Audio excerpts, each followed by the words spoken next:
I used to isolate myself.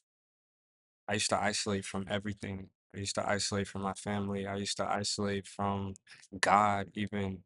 I used to isolate myself from anything and everything when I felt like I need to focus, when I felt like this is too much, when I felt overwhelmed in life.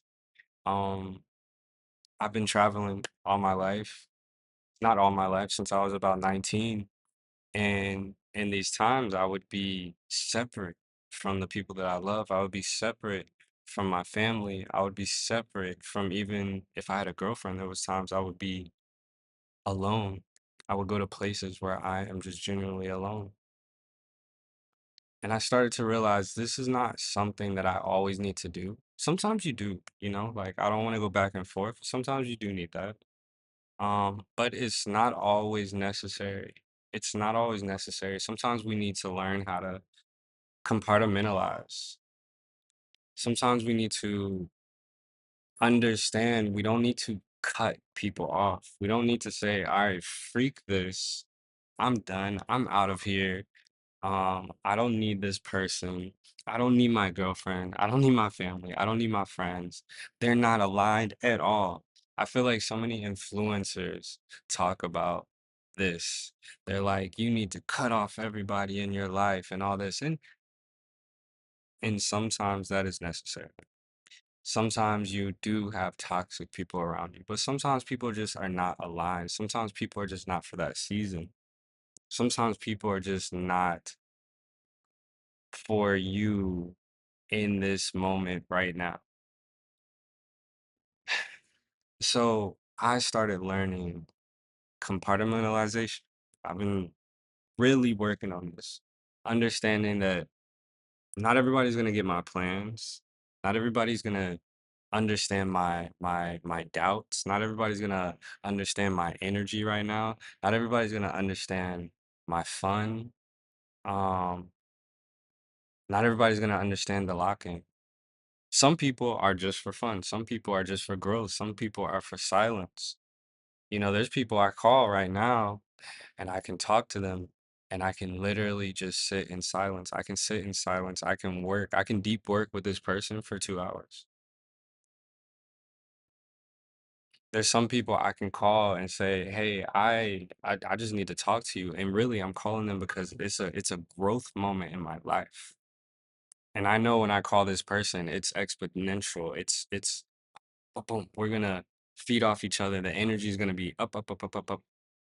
Some people I call, I know I have one friend, I call him. I could literally, this happened. I was in Japan. I call him and I say, "Yo, bro, you should come up. You should pull up." He literally pulls up. And this is my friend that we always go out to eat. We literally go out. We've been doing this since we was kids. We used to do some works together. But this is a guy that I know we could literally meet up all around the world. As long as, stars align and everything, he will pull up just so we can get some food. I'm big on I'm big on that. And I love that friend. But you got to compartmentalize with people, these people in your life. You don't need to cut them off. But if everything has access to you all at once, nothing is protected. Let all things be done decently and in order. 1 Corinthians 14:40. Let all things be done decently and in order. 1 Corinthians 14:40.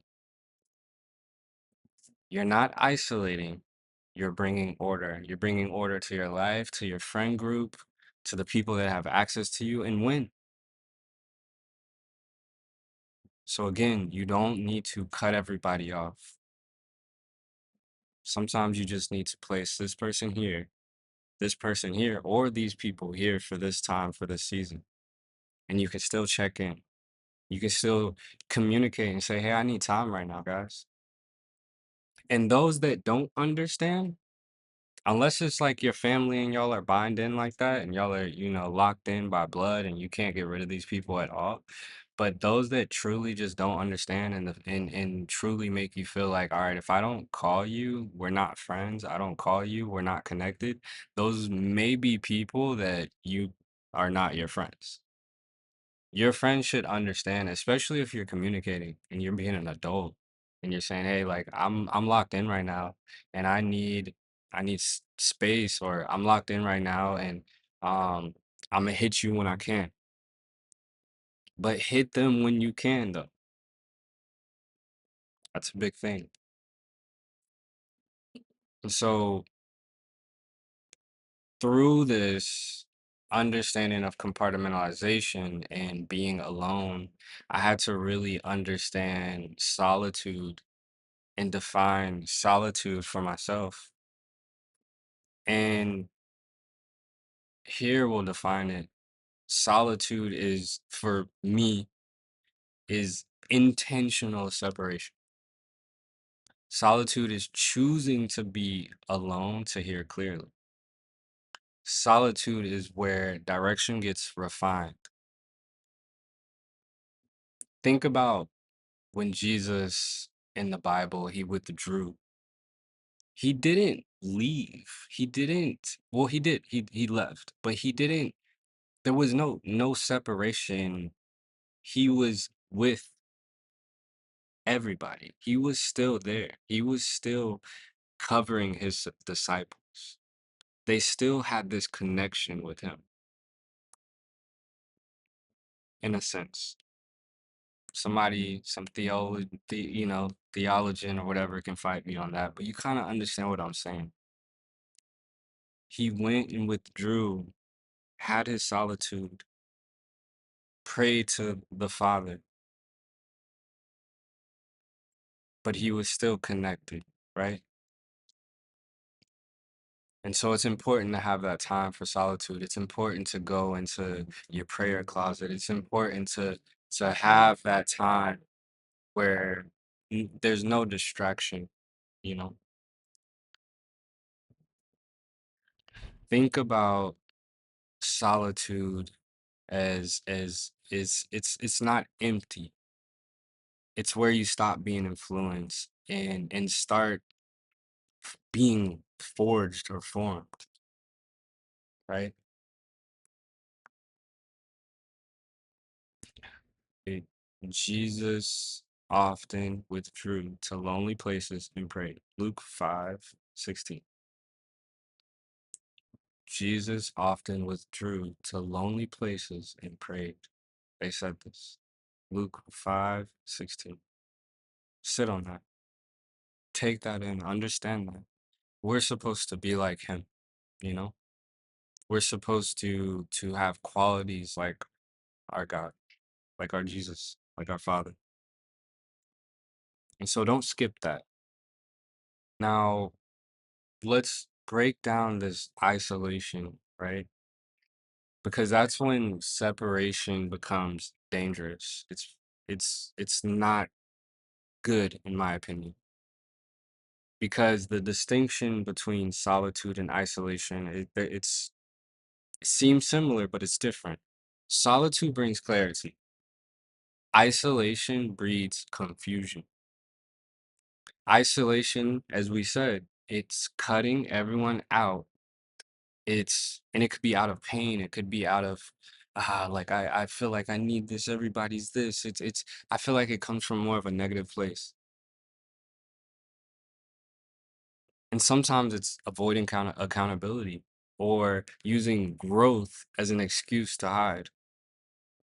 And sometimes it could be a place where you become self-righteous. It could be a place where you become bitter. Solitude strengthens you. Isolation hardens you.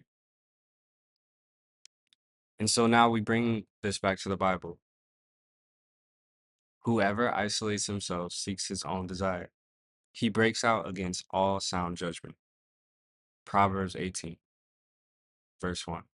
Whoever isolates himself seeks his own desire.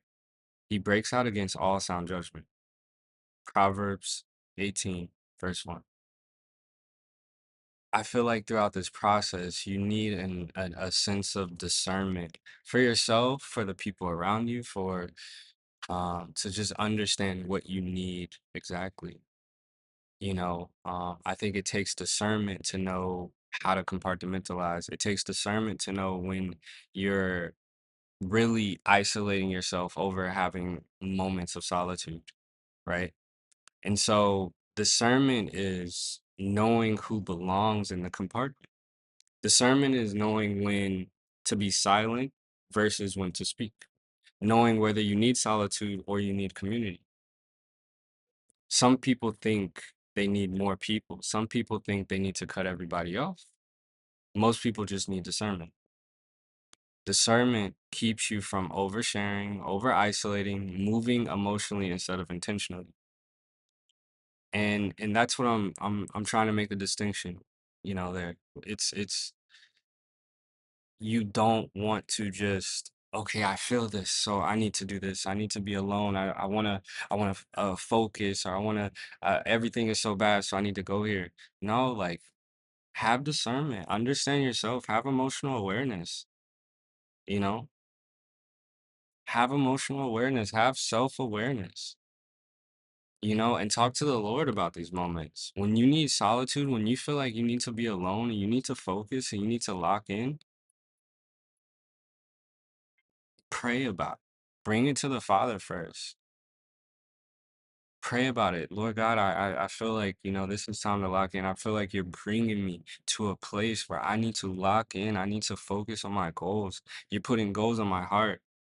And I feel like I need to separate myself from this situation. I need to put this person, here. I need to be alone. I need to fly to another country. I need to go do something. I need to join this group. I need to, you know, do this. You need to bring it to the Father first. He's gonna give you an answer. He's gonna give you some kind of answer. I promise. If you open up and you pray and you open your heart up to Him, He will give you an answer. You understand? And so let's let's ground ourselves. Let's, like, not make this whole dramatic just moments in our life. Let's not be like that. Let's not, I need to blah blah blah. I feel like you can be dramatic about it. Like, I'm very big on, like, okay, this is, I need to lock in, but it's not this dramatic change, where it's emotionally dramatic. Where I'm bringing this negative sense to it, and it's like, oh, no, like, when I have that change and switch, is because God is leading me to this point where I need to do this. I need to make that switch. I need to turn it on, and I need to focus. I need to focus on my body. I need to focus on my learning. I need to focus on whatever it is, content. I need to focus. So this season of my life isn't loud. It's not flashy, but it's ordered. That's how you should be thinking. This season of my life isn't loud, it's not flashy, it's ordered. Everything I do is ordered. There's a reason for everything. I'm doing this because of this. I'm grounded in this decision. I have discernment in this decision. I'm learning when to step back. I'm learning when to be alone. I'm learning when to let God rearrange the things around me, rearrange my life. I'm not just isolating. I'm in alignment with God's will. I'm in alignment with my goals. I'm in alignment.